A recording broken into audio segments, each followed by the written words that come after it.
Hello, my name is Nurse Osinachi and I'm from the Bleed Caregivers. So today I want to lecture us on communicable diseases. Yes. So what are communicable diseases? Communicable diseases, also known as infectious diseases, are those diseases that are being caused by microorganisms such as bacteria, parasites, fungi, or virus.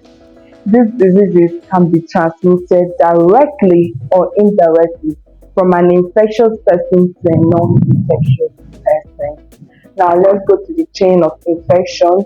Up here we have the chain of infection. We have the infectious agent, also known as the pathogen or the microorganism. Now this pathogen or microorganism can either be a bacteria, a parasite, a fungi, or a virus. Now let's go down to the reservoir. The reservoir is the environment in which the organism stays, where the organism lives. So this reservoir can either be a human reservoir, an object, water, or even the surface can also be a reservoir. Now let's go down to the portal of exit. At the portal of exit here, it tells us the means by which this organism leaves the reservoir. For example, it leaves the human reservoir through saliva, exchange of saliva from an infectious person to a non-infectious person. So that pathogen, that organism leaves the infectious person, that's the mode of exit. It leaves that infectious person through the saliva. Okay, then we go down to the means of transmission. So under the means of transmission here, we have through orally, that is exchange of saliva and so on.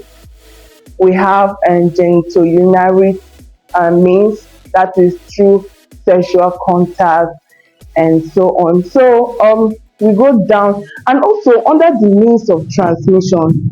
Yeah, under the means of transmission, it can also be directly or indirectly. The indirect means can be through objects, contaminated objects, can be through water, through food, through air.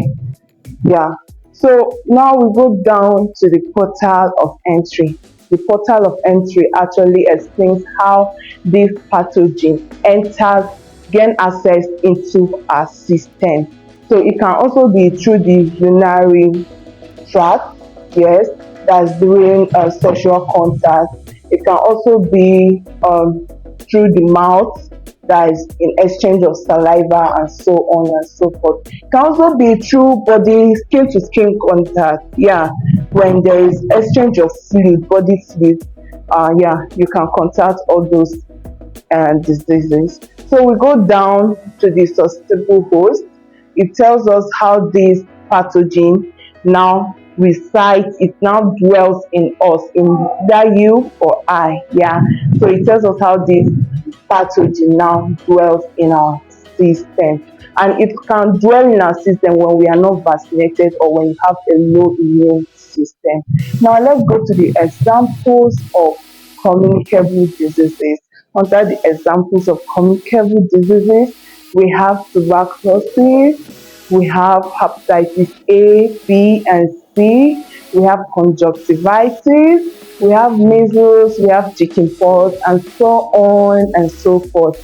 So this hepatitis A, B, and C is actually caused by hepatitis A is caused by hepatitis A virus, B is caused by hepatitis B virus, and C is caused by hepatitis C virus. Now, these viruses go into the liver and cause an inflammation, and this virus can gain access to our body through body fluid contact. Yeah, when there is exchange of fluid, it gains contact to our system. Okay, I'll see you in my part 2 where we'll talk about the signs and symptoms of these communicable diseases. Till then, I remain Miss Osinachi and I'm from the Biz Caregivers.